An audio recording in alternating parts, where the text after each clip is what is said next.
Well, hello everyone, this is Sami from Kreator and you're watching Profanity TV.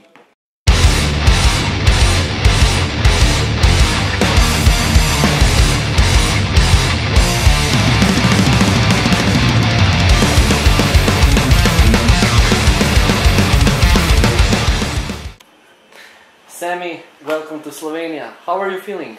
Hi, everything's going very nice. I mean, touring for 3 or 4 weeks now, and it's still going on until Christmas, but everything's going fine, thank you. Okay, prior to this European tour, you toured the States with Accept. How did the crew, how did the people react to the new album if you compare the US crowd and the European crowd? The Accept tour was a good one, but I noticed over there that their audience might be slightly older than ours, and they had a different kind of people who showed up for their shows, more like maybe truckers and bikers, but which is okay, I mean. But then again, which was nice for us to see was like more younger people came for us, and it was a good tour. I mean, I liked it. This one's longer though, and I like more touring in Europe because there's more friends to visit and more interesting cities, you know. Hey, how was it to have Accept for an opening band? Well, it was a kind of a co-headliner tour, so it was the poster. Both bands were just as big, you know, and all that. But they played before us, yeah. And I mean, it's a legendary band. But to be honest, I don't know so much about their older stuff. I just know Balls to the Wall, man. That's about it. I mean, it's a legendary band, yeah. Okay, you released the album The Phantom Antichrist, and you're touring to support it. How was it to invent? I mean, how was it to put out a fresh thrash material? How was it to avoid repeating yourselves from the past albums like Enemy of God, Hordes of Chaos and Violent Revolution?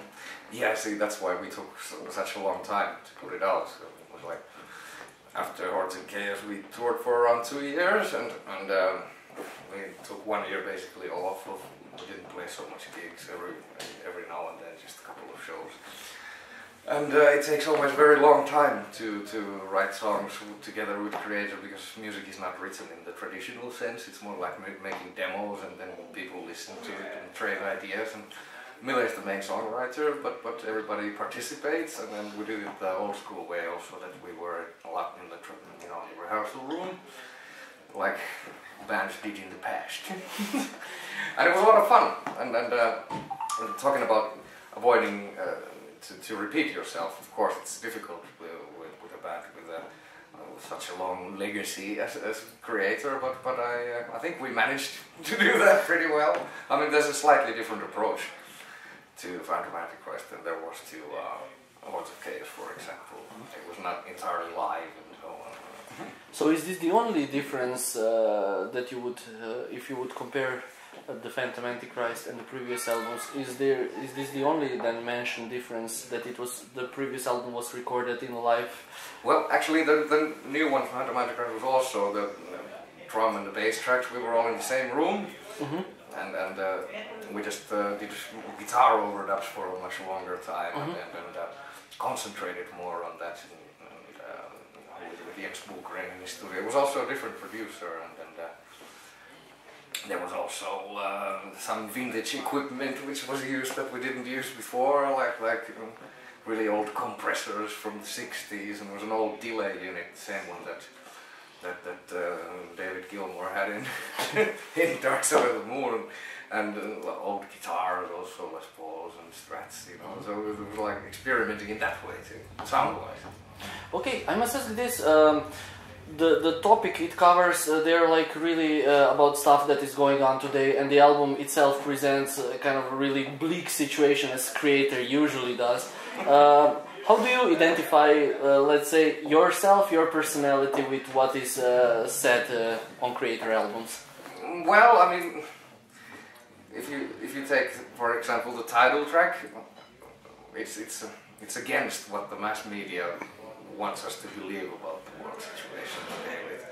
it's more of a protest against it, that it's propaganda, and it often seems like it's lies. So it doesn't necessarily mean a bleak vision of the future. It might also mean that maybe there is still hope for mankind and all that. And then next week there's going to be released this new video of that song Civilization Collapse. And of course it's about sad things and shitty stuff that's happening in Europe and especially in Greece and so on. But it doesn't mean that it would be the end of the world. So it's just more like making a statement of what pisses us off in the world of today.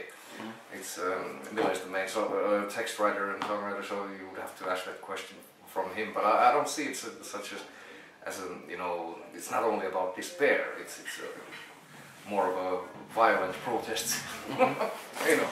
Okay, and considering today is 21st of November, in 1 month's time there should be like 21st December and all the goings that are predicted in the Mayan calendar about the end of the world or a major transition. Do you believe any of that stuff personally?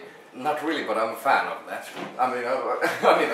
You know, they actually found the rest of the piece of stone for the Mayan calendar, so it's cancelled somewhere in the near future.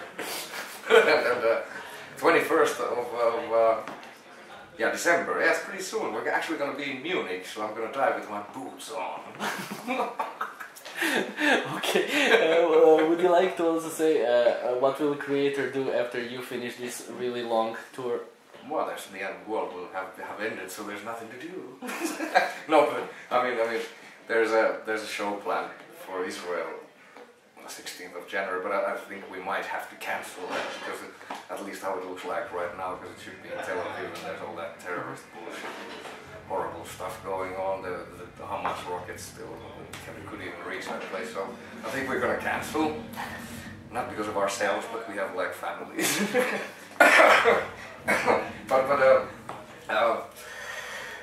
Then we're going to do 70 tons of metal. Then we're going to do more touring. We still haven't thought about the new album yet, but you know, yeah, that was Mark. Okay, the last question.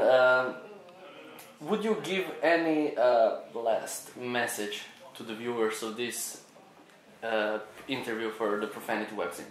Profanity website, well, they're not gonna... Well, the thing about this venue, what I noticed, it's much nicer than 2 years ago. When we were here 2 years ago, it's really a nice place now. It was terrible 2 years ago. They really made a good atmosphere in here. And what other message? Yeah, just keep on coming to shows, to any metal shows, because it's the way to keep the scene alive. Isn't it so? All right.